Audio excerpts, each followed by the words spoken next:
So, like, normally D&D is like, one DM and like a bunch of players and stuff, right? But what about if it was like the opposite? If it's like just a whole bunch of DMs, all DMing for one player. I mean, like, I've heard of like D&D games that, like, I've heard of games that have like, say, two players, or sorry, two DMs for their group of players, and some people say some good stuff about that.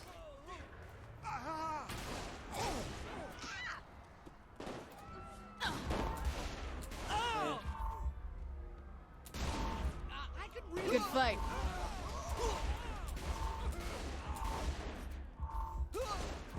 Oh, that's a cool one.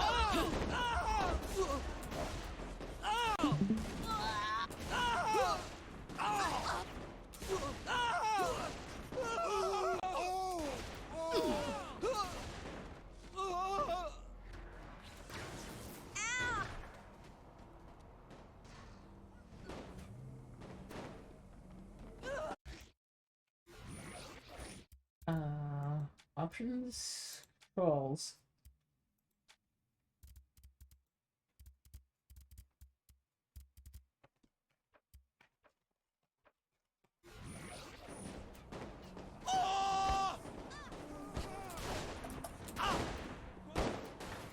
No gangbanging days. Oh! Oh!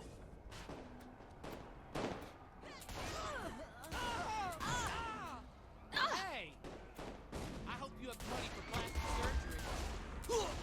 No thoughts on the matter, Azura?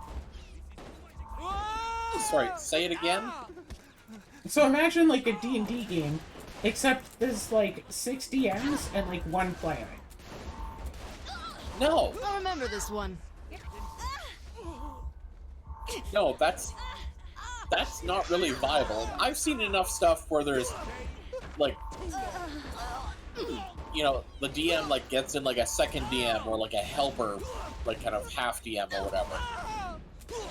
Actually having 6 DMs, like trying to, with their own ends and all that, like own direction they want to take things, that just becomes chaos. That becomes no fun for the player. Ah, he's saying that the player should also be having fun. Yeah. Yeah.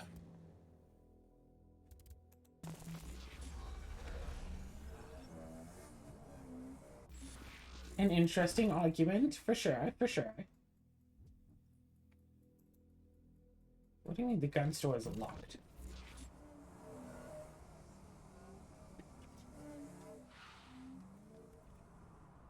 I feel like I forgot something, but I can't remember what it was. Interesting, we can hack. Connect the data access circuit from left to right using the hacking nodes available on the right column or time runs out.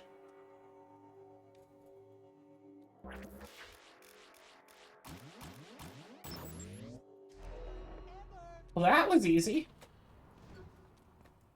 Cool.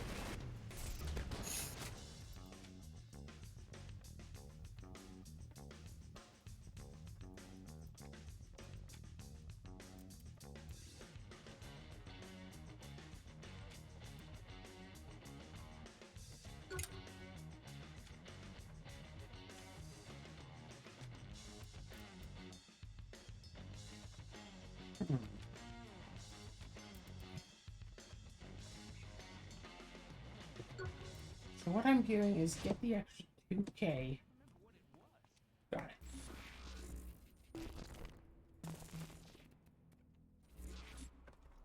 And this is some good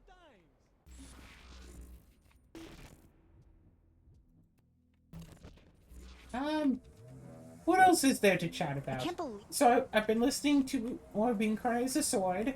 I'm just at like the very end of book 10, at like the epilogue. After this, Turns out if I actually just like listen to the audiobook all day instead of watching random YouTube videos, it tends to go by a lot faster. Who would have Yeah. thought? I can get like one book per day. Going through them so fast, I'm about to run out. Amazing. Brad is taking me to dinner. Yeah, I don't know what I'm supposed to do at that point.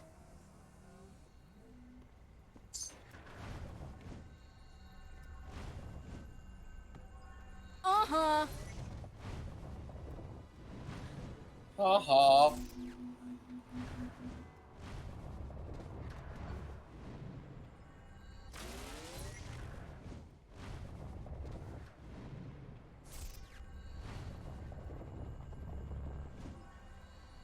Woo!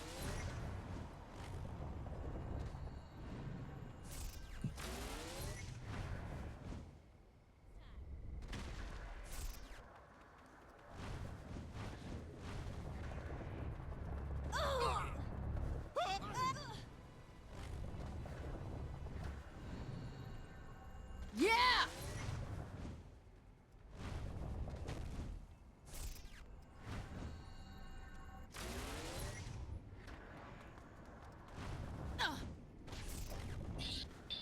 That was weird and random. Traffic did. Uh-huh.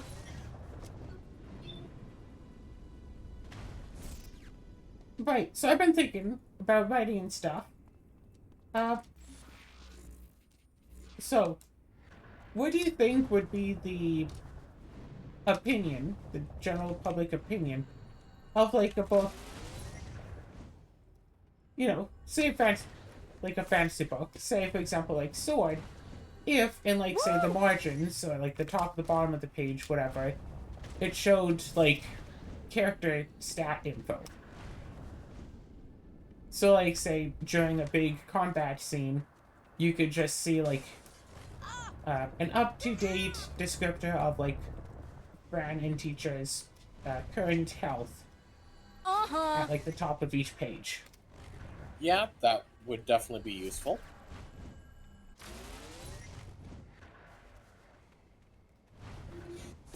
Especially if it's like the writing was timed, positioned, whatever, in such a way that like right at the end of a page, like they take a big hit. So you have like all the anticipations, like, oh no, how much health are they going to be at after taking that? Yeah! What I she feel like, said. listen, Yeah. okay, like, What? I read book 6 of A Series of Unfortunate Events, and I'm still not over that Was it too absolute much for you? beaming. The story, but yeah, I'm still not over that story-related descriptor. Where, in order to describe just how dark and strange something was, instead of typing it out with words, they just have 2 black pages.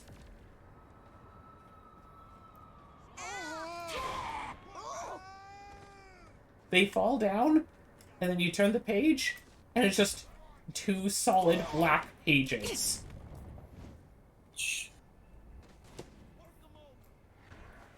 Well, that's one way to handle it, I guess. Yeah, at that, I was like, I don't know, 14 or something, and I was like, yes, that is brilliant storytelling.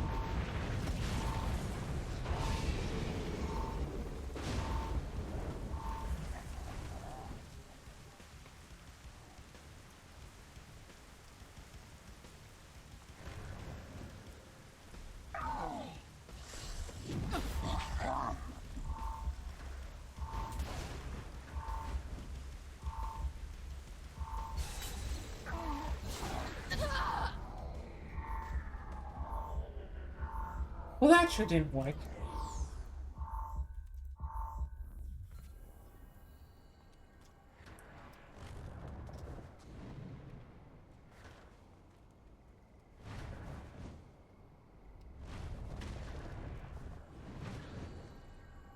Uh-huh.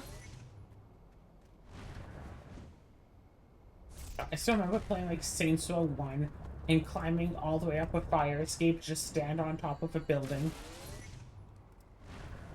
Like, that took, like, a few minutes to get all the way up there, and then my reward was I got to be standing on a building. Woo! That's it? Yeah, I did it, just to see if I could, really. Turns out I could. Turns out I shouldn't have. But it turns out I could. Go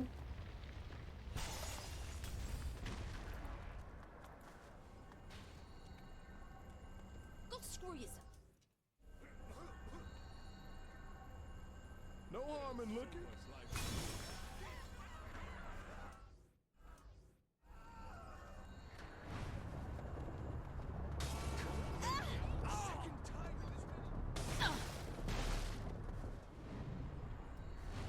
Yeah!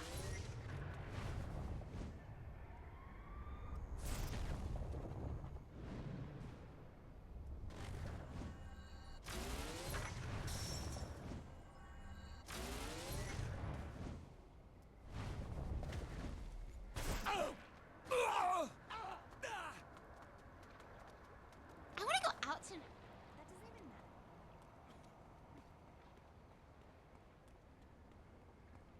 matter. I drive better fucked up. Maybe some time apart is what's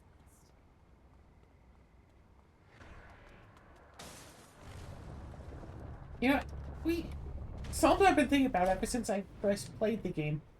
Sly Cooper.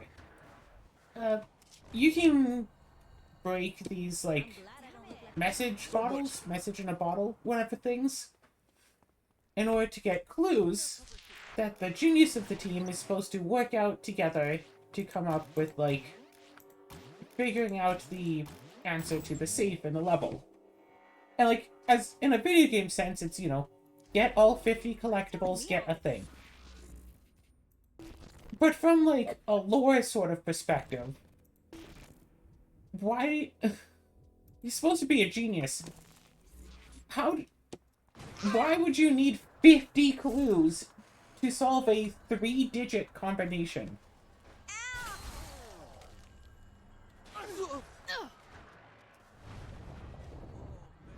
Like, how terrible are each of these clues that you need 50 of them to figure out a 3-digit code?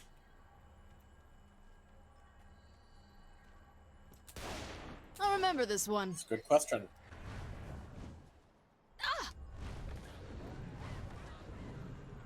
Yeah! Yeah. Like... But plus, also, like, it's a 3-digit code and there's no penalty for failure. Just, you know, take 1,000 and go through it all. Nope. Even if you know the code ahead of time to put it in, it doesn't work. Again, works from a video game standpoint, but not so much from, like, a real-world sort of standpoint. And, like, of course, there's the eternal argument. Video games shouldn't be treated as if they're reality. I mean, you're playing a raccoon. You're playing a humanoid raccoon person Uh-huh. who's a thief, who's friends with a turtle and a hippo. You know what? We're too easy on you, Terry. Like, but there's a certain amount of realism that people expect from certain... Yeah, there's a certain amount of realism that people expect from their fiction, and a certain amount that they don't. Basically what the issue boils down to, like, there's a difference between suspension of disbelief because, oh, hey, yeah, humanoid playing a animals, raccoon. blah, blah, blah. You're playing But- a fairy. It's an entirely different thing when the suspension of disbelief is, like, such, like, to that level of incompetence. Yeah, like, An suspension average of person, disbelief in, Not- like, a not just game a or genius, whatever, but- you can do a lot. not just a genius, but an average person wouldn't need 50 clues to figure out a 3-digit combination. Shield at 66%. Also, crap, I need these bathroom. Like, I could imagine, like, a person needing 24 clues if... Oh, no, it's 0 to 10. Okay, 27 clues. I think Maybe 0 I'll is be a 12. real photographer one day. And just, like, each clue is like, the second digit is not a 4.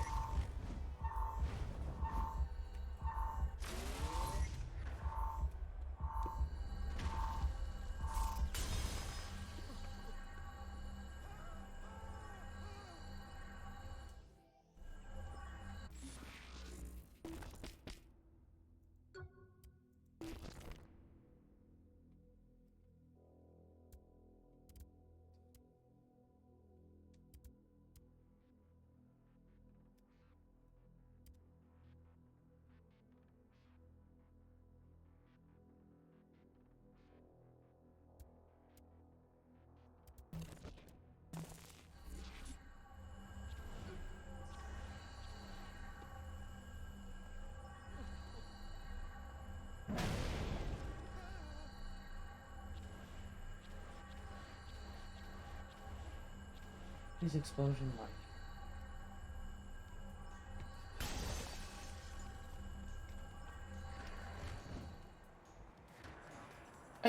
I thought there was something that you could get stuff out of balls and stuff, but I don't remember it.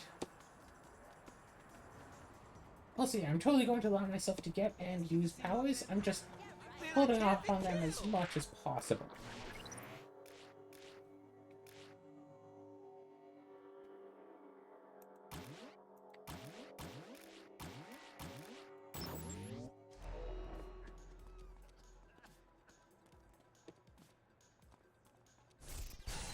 Don't come near me. Ah! Yay, level 7! Uh-huh.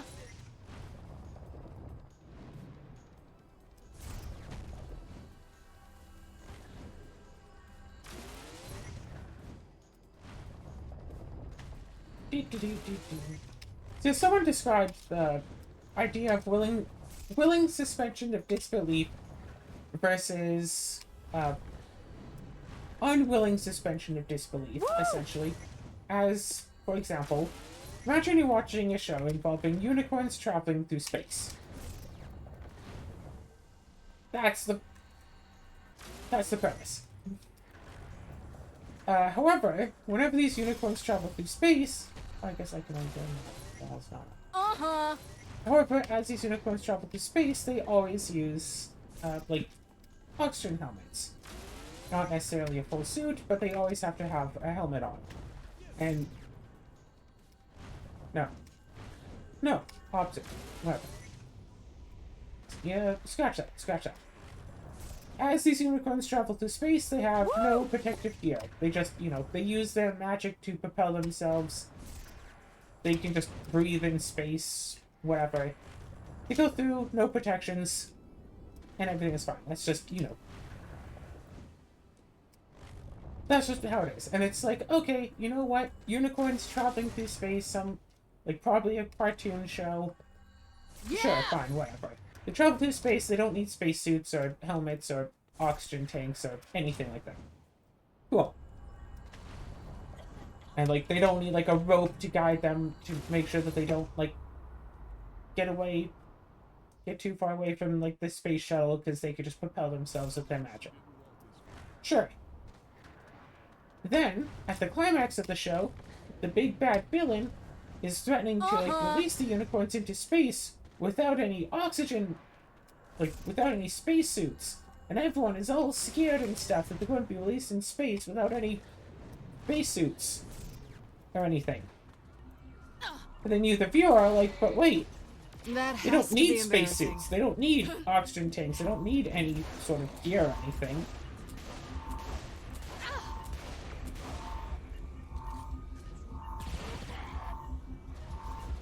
Why should I be concerned about them? Yeah, why should I be concerned about this when it's shown that they would be just fine? And then someone says, oh, it's a show about magic talking unicorns. Don't treat it so realistically. But it's they have established what their level of realism is. And then they're going and pretending it's going to be, some big tragic thing. Uh-huh. Or, sure, No one better let's treat it with something that's much more realistic then. I don't know. Someone has a basketball, and they're threatening to break it by dropping it off of a building. A one-story building. Onto the grass below. It's not a knife or something waiting to bounce. No, it's just, I'm going to break this basketball of yours by dropping it 20 feet. Okay, I might be thinking of a two-story, but I'm gonna drop this. I'm gonna drop this from a height of maybe 30 feet, and it's going to break. It's just, and then everyone is treating it totally serious, oh my gosh, if that drop. But it's a basketball. It would be fine.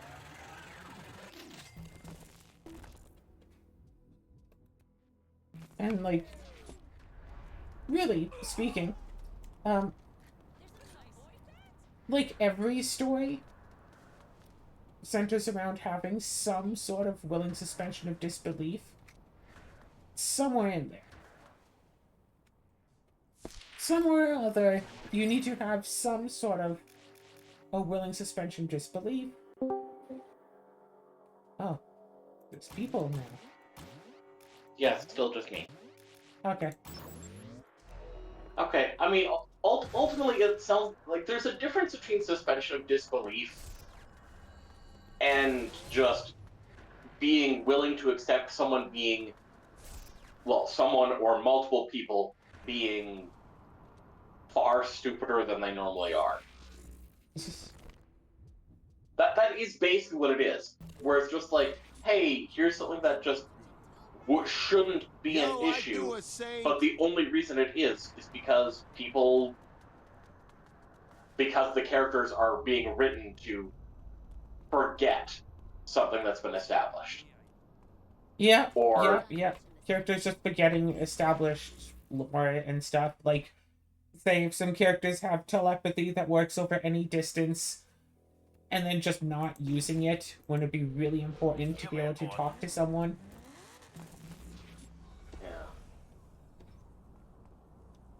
Yeah, okay. I have a question. So regarding the Spy Fox, not Spy Fox, whatever, the Fox thing. The Is it raccoon? Fox? Spy Cooper. I keep thinking mixing it up with Spy Fox. Anyways, What is Spy what Fox? form do the clues come in? Like, are you collecting scraps of paper? Are you collecting bits of code? It's a message in a bottle. So you basically have to collect 50 bottles. Yes. So, like, the the bottles have, like a sheet of paper inside. And you break the bottle to get the paper. Essentially. So it's not like it's one of those things where you need, like, a whole bunch of images to make, like, one letter. And even so, I don't think you would even need 50, even if each one only had part of a letter. Yeah.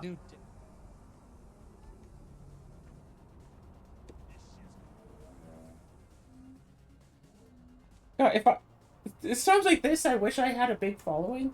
Because I'd just be like, hey, yo, audience, try to piece it together and come up with a possible reason as to how one would require 50 clues to figure out a 3-digit code. And specifically, all 50 clues are actually required. Even a genius wouldn't be able to do it in just 49 without guesswork. Without just guessing. Because, I mean, a 3-digit code, one could solve that with 1,000 guesses. Yeah.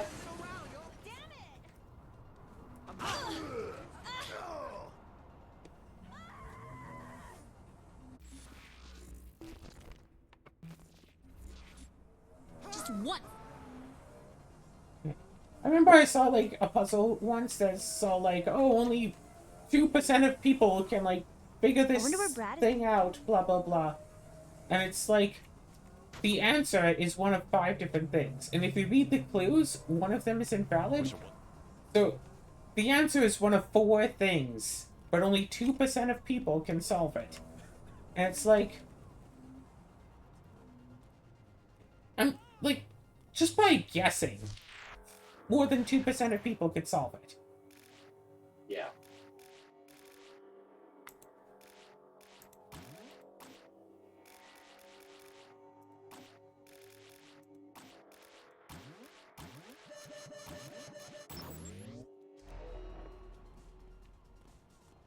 Look at his skin. It is a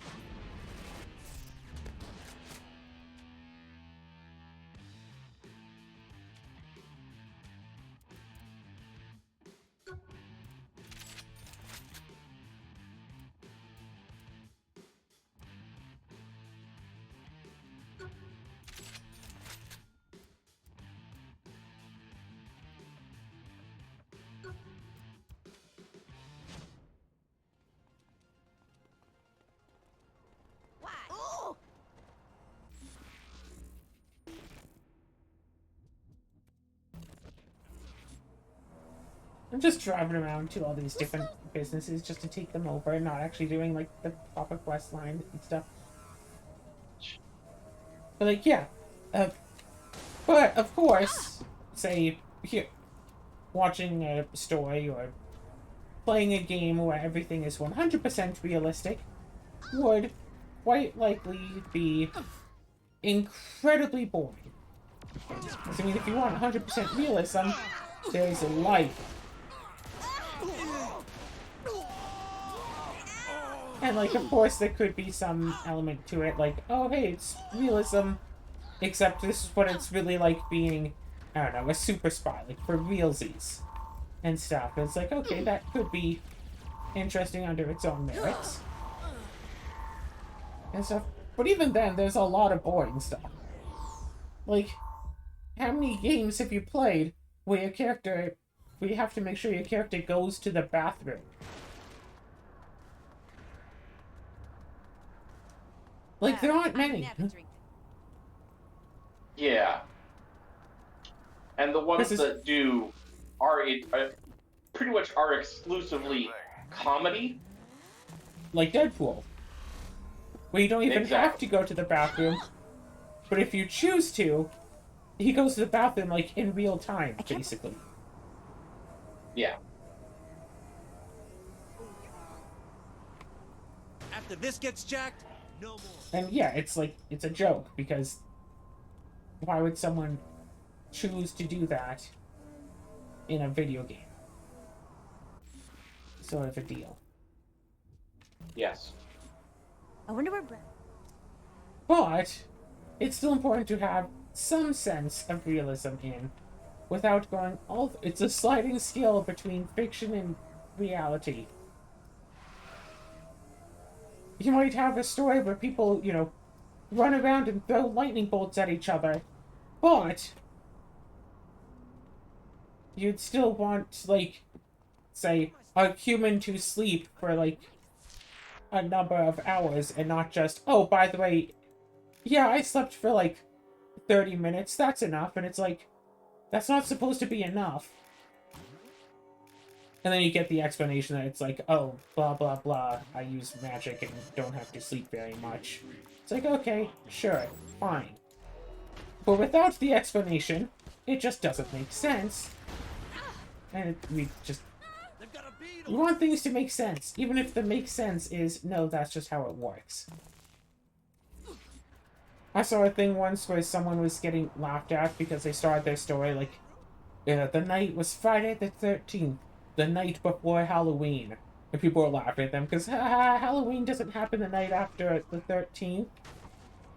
That's not real.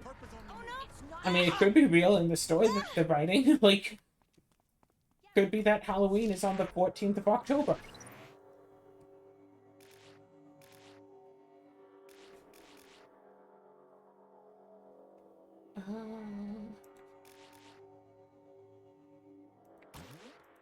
I'll just say this.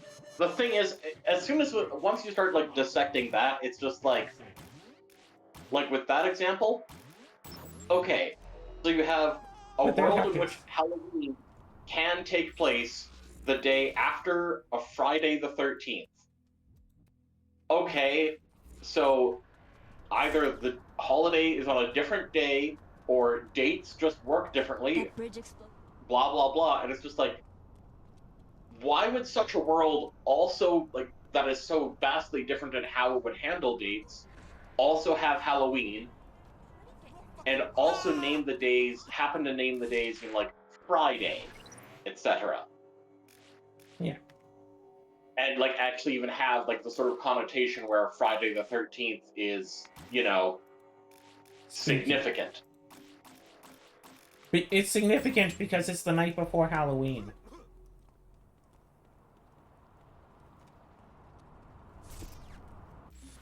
What? That's why Friday the 13th is significant. Because it is the day before Halloween. It's like, it's a world where Halloween is, like, extra important. It's like Christmas, where you celebrate Christmas Eve. It's like Halloween Eve. Except Except also here's the thing they're specifying Friday the 13th. So does Halloween come the day after every Friday the 13th? Yes. Every Saturday the 14th is Halloween. I feel like we're getting off topic with this now. Like, this Yes. is rant something completely ridiculous, and I don't recall what the initial point of this example was anymore. Oh, just because something works differently than how it works here on Earth, doesn't mean it's necessarily automatically wrong. Just for being different. Sure, but if you're putting something into your story What, huh? that is something that exists in reality, that is actually going to break suspension of disbelief if you're using it incorrectly. Especially incorrectly from how it is commonly understood.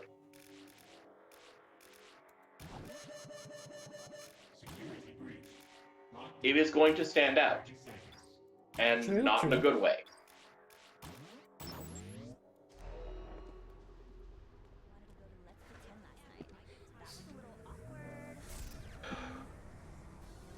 It was Friday the 13th, Halloween. And then in brackets, I might be a little dyslexic.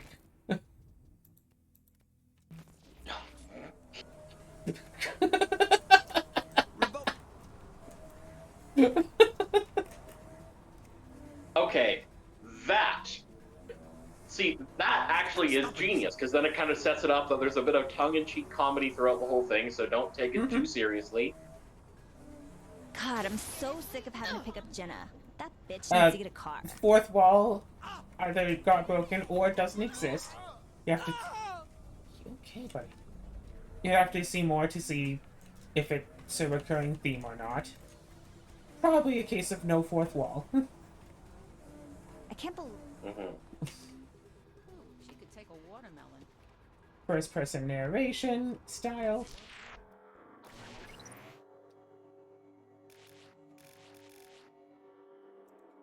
I forget exactly what the overall consensus of it was, but I'd heard of, was it second person narration style at one point? That was it's just someone talking about someone else the whole time. Yes. Yeah, second person narration is the preferred narration style for choose your own adventure books. I'm still the best. No, that's referring to the author, not the This makes author, getting to work the fast. reader as you. I'm talking about Yes. oh, this is a story of the greatest sword fighter who ever lived. Ugh, I'm probably gonna be late for my. Okay, that's third person. Second person Oh. is always referred to. Second Okay. person is what After in this- choose your own adventure. And third But, person perspective, very common. No, but a third person perspective, where the author, the narrator, is a character. Oh, you mean like the Sherlock Holmes books? I guess? I don't know, I've never actually read them. Yeah. Because that's the thing. The Sherlock Holmes stories are primarily written as if being written by Watson. Yeah, so would that be I wonder what first Brad is person thinking. or third person then? That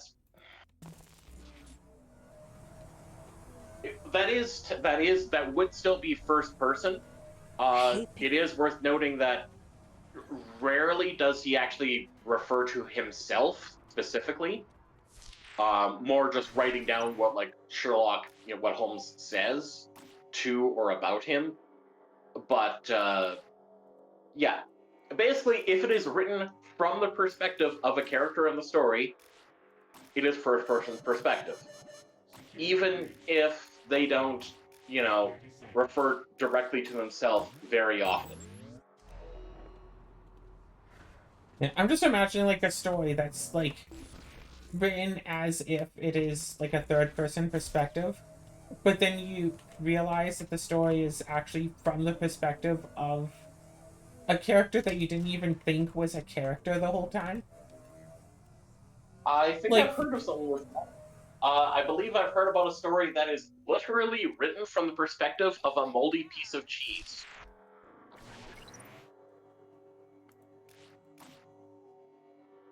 That's not a joke. Like, okay, so I've been listening to a lot of Sword lately. Like, imagine a story in a similar vein to it. Security breached. Lockdown in 30 seconds. Why did it give me these 2 extra pieces that I didn't need? Simon, stop. Stop. But yeah, like, so it's like, there you go. I'll now tell you, like, the story of the greatest sword fighter who ever lived, and, like, blah, blah, blah, blah, blah, blah, blah. And then turns out that the narrator is the sword.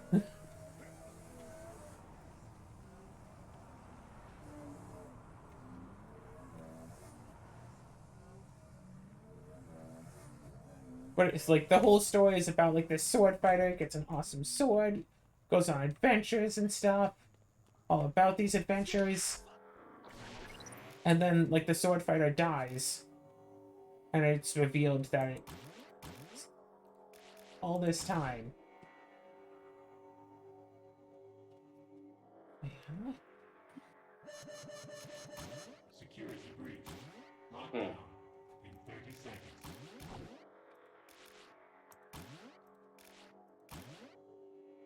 Wait, how do I do this? No, because I can't do that. Oh, there we go, I just didn't see it. So many extra pieces. Covered up with the piece that I actually needed.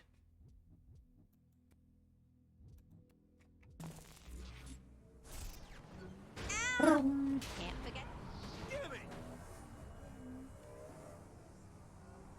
There's also the whole thing of, like, if you're telling a story, the audience is more likely to believe something fictional if it's, like, revealed to them right away, as opposed to if they come to know the world that you're writing in, and then you reveal something. Like, if you're Yeah. writing a story and, like, the main character has, like, telepathy, and you reveal that, like, immediately, then the audience is like, okay, this is a book where the main character has telepathy. Okay. But if they just find out, like, you know, book 3 of the series and they use their telepathy, and it's like, oh yeah, I've had this the whole time, I just haven't had a reason to use it until now. The audience isn't going to like that. Woo! Correct. Camping this weekend. Get out of town for a little bit. Even if there hasn't been a reason for them to use their telepathy until right then. That's a failure on the writing of the book, because there should have been either reason to have used it, or reason to have stated it, at the very least, and if it was going to be stated, it should also be used. Even if it isn't done as, like, an important thing until, like, the climax, it should be a thing that's just always there. Just be like, hey, this is a tool that we have access to, that we can use whenever we want to use it. Lockdown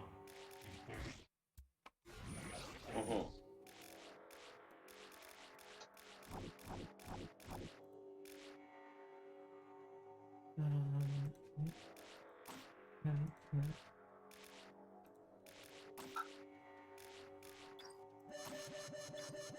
Lockdown in 10, 9, 7, 6, 5, 3, 2, 1.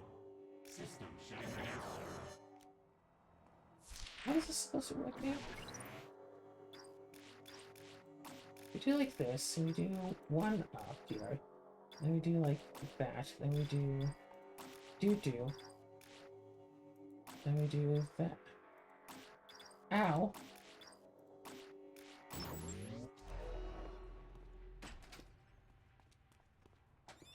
Criminals in the pink don't just disappear.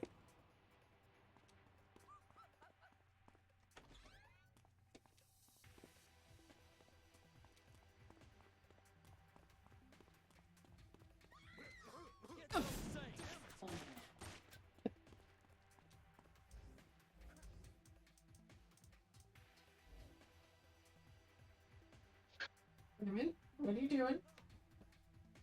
Well, We can handle it. You know, like Couldn't last like any health longer than recovery that. items in video games. Those In a typical video game, like it's like, oh yeah, collect like these little hearts and you get health back. How does it work? I don't know. But do you just want to not get health back?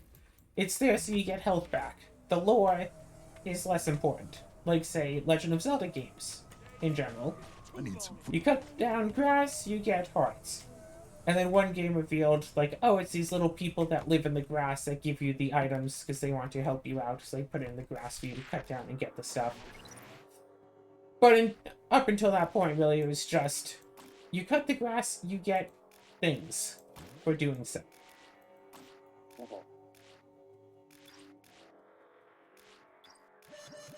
Oh, we don't have that. You have... Lockdown in 30 seconds.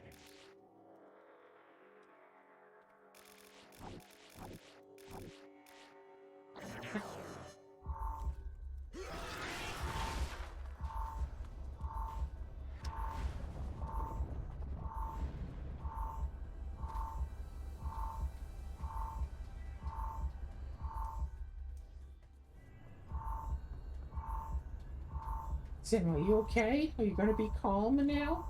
Are you going to be a calm, cool, and collected kitty? Are you going to be... Are you going to be okay now? So many clusters, so... Not exactly going to use them.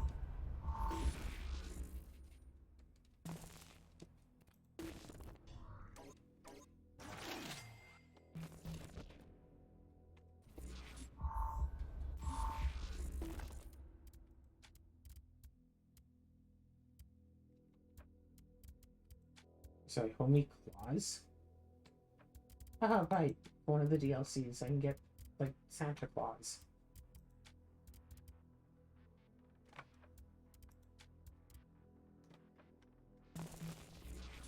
Right. It's like, oh yeah, get, you know, these things and it's health. It'll cover your health. Whatever. But in other games, they want to be more realistic. And in real life, you don't really have stuff that can recover your health. If you get hit by a car, you can't just, you know, eat hearts or drink potions to recover your health. So some games like, okay, well, it's a medical kit. Like, you get shot and you can, like, dig out the bullet, whatever, you know. To heal whatever ails you. You get a medical kit for it. And, like, sure, fine, that works. Still a bit of suspension of disbelief when you, like, take falling damage and then watch someone bandage their arm and they get all healed up. But it's like, sure. Take shelter. I believe it was Saints Row 1. I think it was the first game. If, like, one of your homies goes down in combat, you know how you, like, revive them? After your homie gets shot and they're lying on the ground bleeding out, you know how you save them?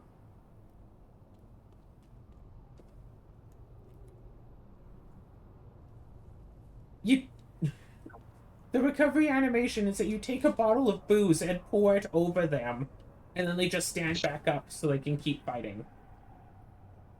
You pour one out for them, and then they get up to keep fighting. The recovery items are food.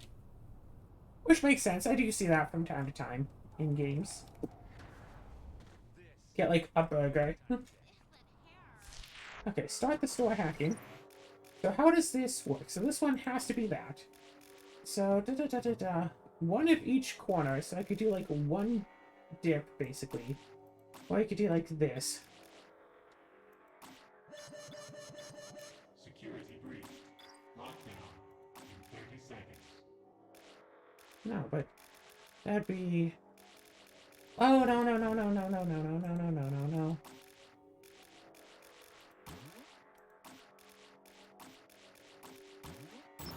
That's how you do it. Obviously.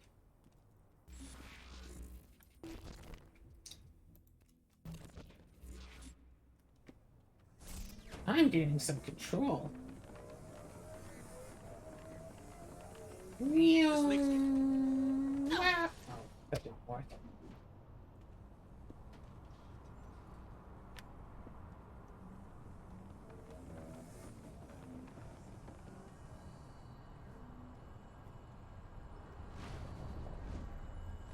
Uh-huh.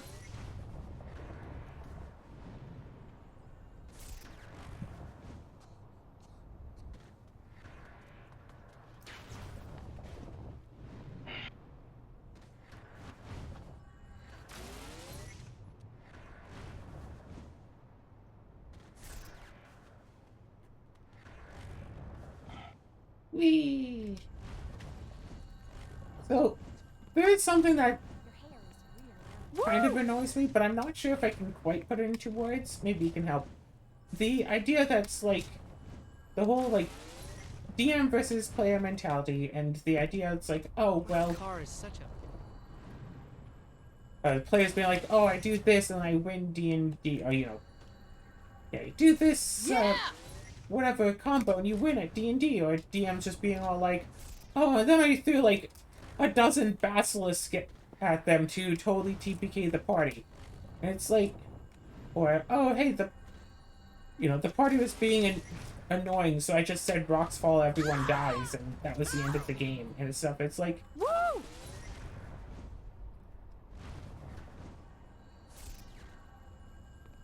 there's just always been something that's just I wonder where Brad is taking me. annoyed me about it. That's like, yeah, technically, like, the DM basically has godlike abilities in their world.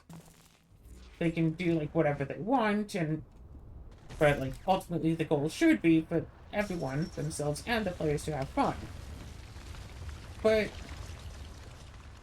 And then there's, well, like, the far end of, so it's like, you shouldn't necessarily just go rocks while everyone dies, because the players wouldn't like that. Meanwhile, a play group might enjoy a battle against, like, a dozen basilisks. Who knows?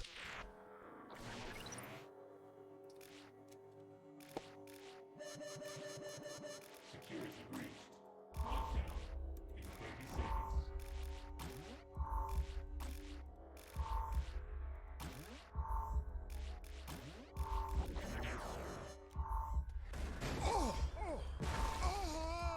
Right, I just have to wait for these cops to stop. Fuck you up. At least give me a challenge. I'm just getting started. I don't know, I think the annoyance is more so on players who think, oh, I just use this one combo and no matter what the DM throws against me, I'm always guaranteed to win. And it's like, no, you're not. Like, okay, what if the DM throws your own exact combo at you, except with the character that, like, every attack roll they make is a natural 20?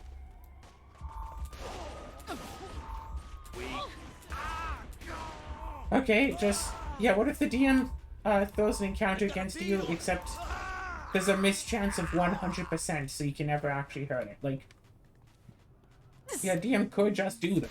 It's like,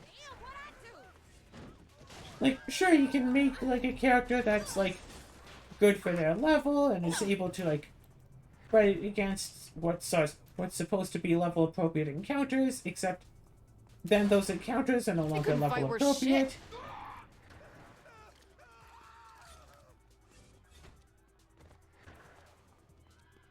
Someone finds some sort of a weird combo so they get infinite spells per day, and they can use some sort of weird other shenanigans that they can trade in spells for higher level spells. So you just wind up with infinite 9th level spells each day. And it's like, haha!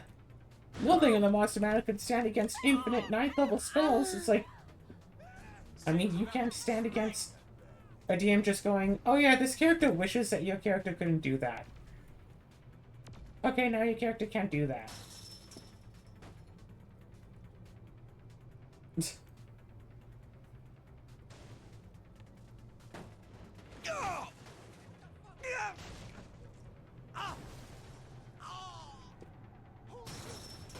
I'm also just really annoyed at the players. Minutes, so I kind of only, heard a good chunk of that, but ultimately what you were describing is what we call a bad DM. No, it's players who think that they can win D&D. Players who think that they can make some sort of a combo that can't be beaten. I want a pair of those wings. Okay, because it sounded to me like you were describing a DM specifically doing stuff to prevent players from playing their characters.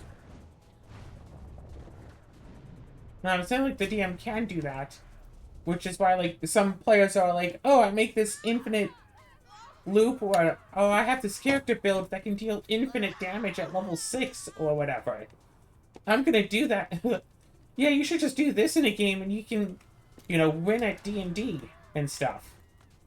Or the players who are like, see your character's like, oh, I'm playing a ranger for this game, and they say, oh, you're an idiot, why you play a ranger? Only morons play rangers. And it's like, okay, well, that's what we call a toxic person. exactly.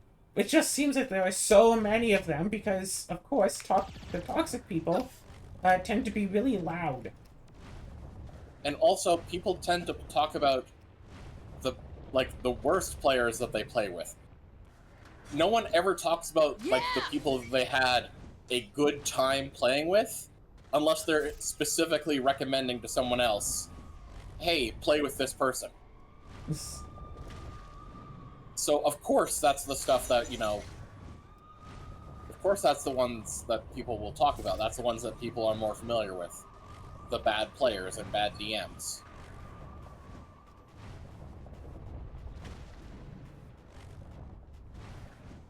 But no, it's like, but yeah. Or like, in a, chat on like maybe a Discord, whatever, talk about a D&D game, but it's like, player handbook only, like the PHP one only. Players are not allowed to get things from outside the player's handbook. And it's like, well, the party already has like a ranger, already has like a wizard, a sorcerer, and a cleric, and a druid. As well as 2 fighters. Whatever, a big party. It's like, sorry, no, maybe I'll go like a rogue or something, get some skills, except one of the fighters, like, has also multi-classed into rogue as well, so maybe not. Maybe I'll just do like a ranger and get some like backup damage going on. And it's like, maybe I'll just play it as a monk. Monks are fun. Hey, like, screw it. I like playing as a monk. Monks are neat. And then someone's just like, ew, monks are stupid. Monks are lame. Monks are the worst class in his. You'd be better off just playing a commoner. For some reason. What? Okay, I thought you were going to go the other way around. I've had a DM who, specifically, if anyone is playing a monk, makes encounters more difficult because monks can become OP, like, fairly OP after a few levels. Yeah, monks can be pretty good, but it's the question of, like, how OP that they can actually get is really based off of, like, what the DM allows the monk to do. Some DMs are like, oh, you're playing a monk, monks are bad anyway, so sure, I'll let you get, I don't know, your wisdom bonus is a bonus to your attack rolls or something. Like, oh yeah, sure, I'll let you do a bunch of stuff that you're not really supposed to. It's like, again, if you're doing, base rulebook only, 3rd edition or 3.5 edition, which actually changes monks and rangers specifically, notably. What do you I mean? think, yeah, rangers get the biggest difference between 3rd edition and 3.5, but monks also get some difference. Which I know because my PHP is 3rd edition.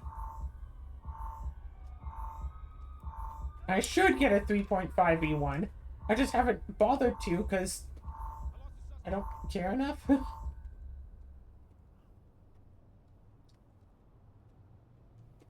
Yeah, I think monks and rangers are made better in 3.5 than they were in base 3rd edition. I mean, hard to say with monks. Monks were already, like, here's the thing. If you look at just baseline, like, 3rd edition, monks are My car smells like old hummus. monks are straight up the best martial class. For one, well, basically for one main reason: movement speed. Don't barbarians also get that, or is that at a higher No. level? I don't think barbarians get that. Weird. I thought they did. Security breached. Lockdown in 30 seconds.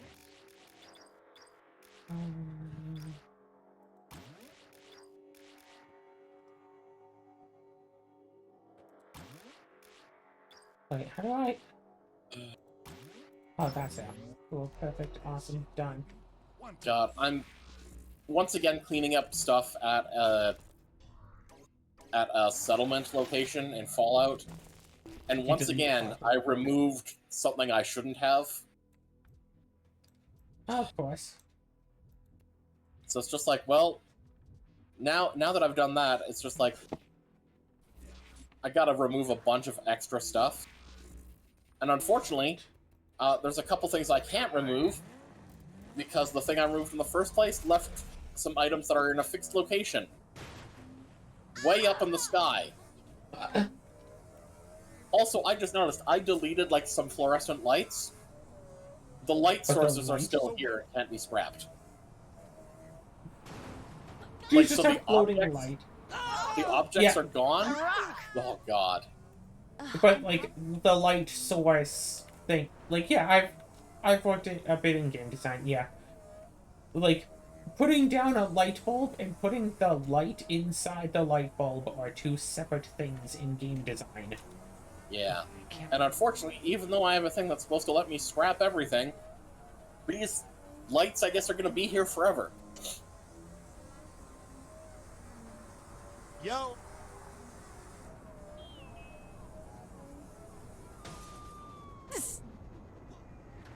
Yes.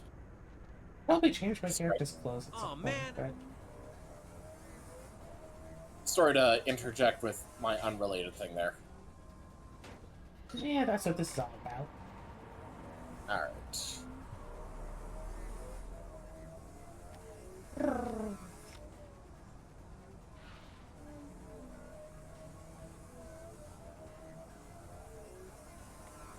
after this, initiating self-defense. Meow.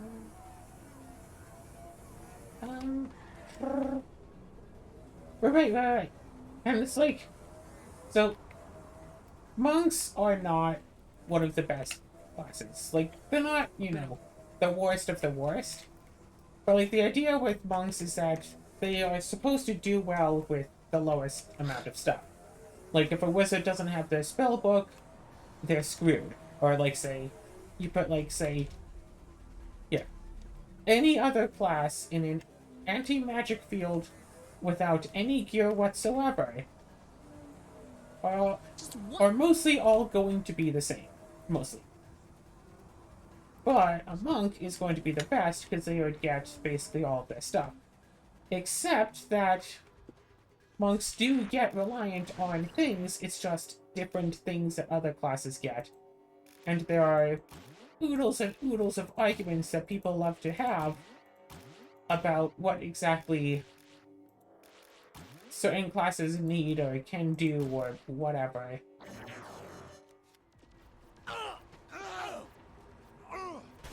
Yeah. Like, it... From what I remember of... Oh my gosh, really? From, like, the forums and stuff, people absolutely... Yeah, if they have to play a martial character, it's human fighter with a dire flail two-handed. If they have to play a martial character from just the player's handbook, human fighter with a dire flail... No. Dire flail? No. Spiked chain. That's it.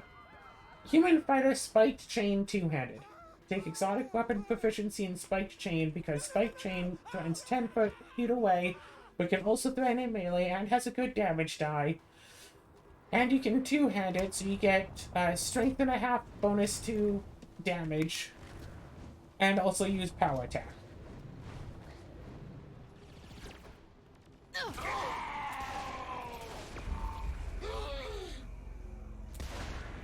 me a challenge. And it's like, I remember once joining in a game, and where part of the premise is your characters start with nothing. No, you won't have any like, you'll have basic clothes, and that's it. No weapons, no armor, no spell books, no material components, no divine focus, nothing. Uh-huh. You'll just have a basic set of clothes, and literally nothing else. And, like, I saw, like, prospective players were chatting about what they wanted to, play for the campaign. Nobody wanted to play a monk. Even in a campaign where a monk would absolutely shine the best, nobody wanted to play one. At some point I had even said, it's like, hey, like, oh, what, so this is just going to be a party of monks? And then someone said, no, monks are lame. And it's like, this is the exact situation where monks are the best. I mean, I don't know, right? Because, yeah, druids and clerics still need a divine focus to cast most of their spells. I'm always on when it counts. See, like, I guess you could take a sorcerer with the eschew materials feat.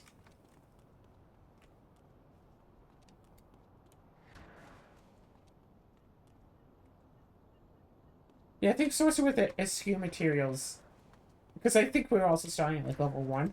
So I think that would also function basically just fine.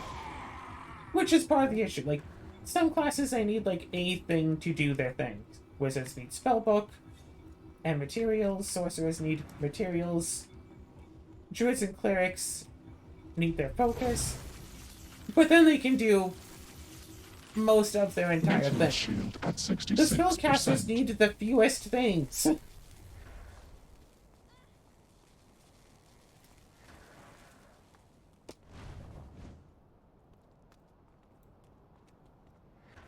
Oh god.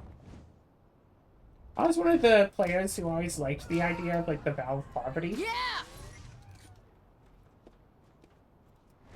Oh?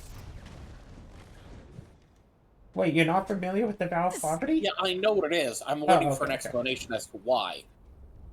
Oh, I just always liked the like idea of it like thematically. Like, have a character who'd like, oh, you want to give me a reward for saving the village? I'll give still the it back to best. the village. Here, feed your hungry people. You know, like, invest in yourself. Like, I do not need fancy rewards for doing things. I just need to... I just do this for the sake of helping, sort of deal. And, of course, the idea behind the vow of poverty is you're supposed to get enough stuff out of it to basically pay back the magic stuff that you're supposed to have by such and such a level. But it doesn't actually work out that way.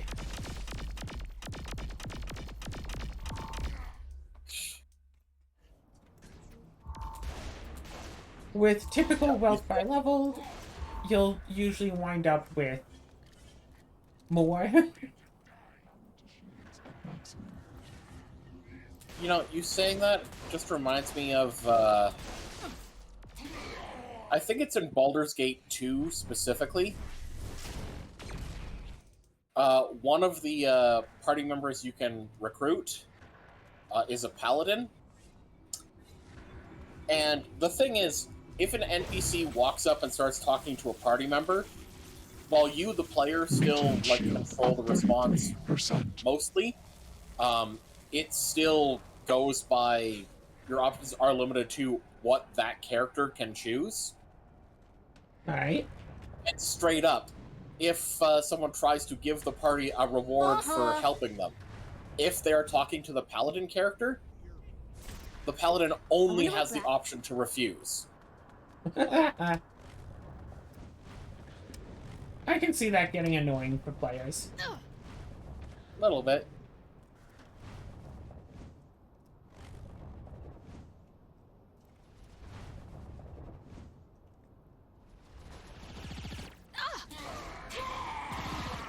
Chipped a nail.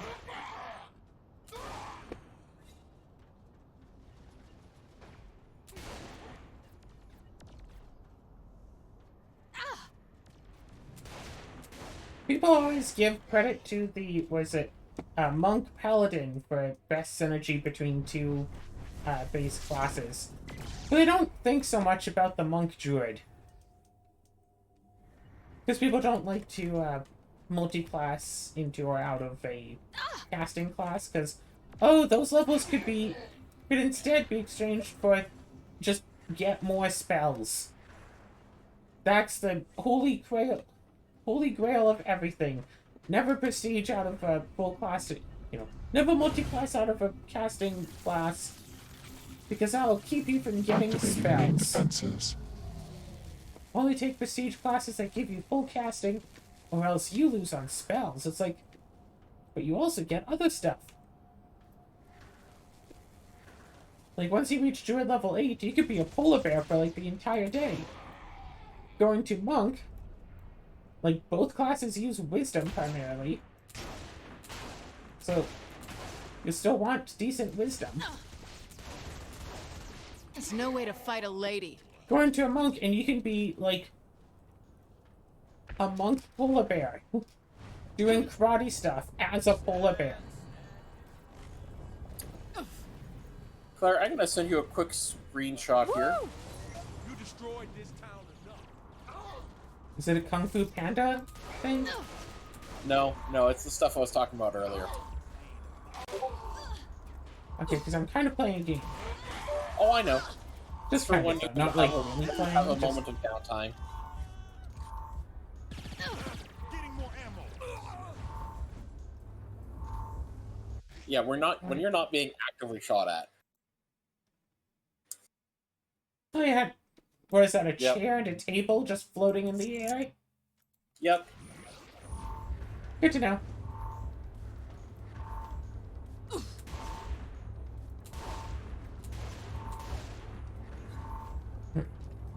Yeah, I like to give pictures some...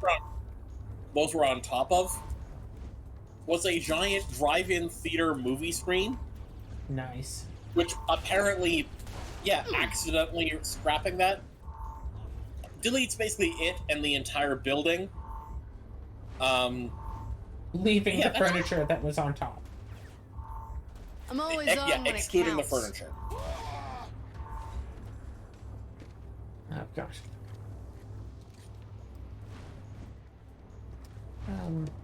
Right, other base classes that can potentially multi-class well together. I do want to see Barbarian Druid. They're both nature-themed.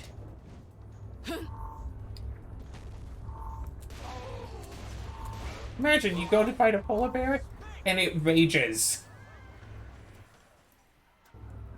Barbarian Monk could be good together, but you'd have to be a monk and then become a barbarian, otherwise you lose the rage. People mention about, like, if you stop being lawful good as a paladin, if you stop being the paladin code, if you change your alignment, you lose your paladin stuff.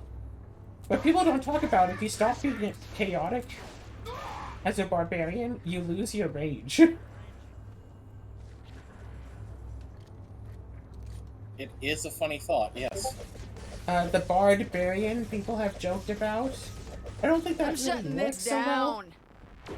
I mean, it's called a scald.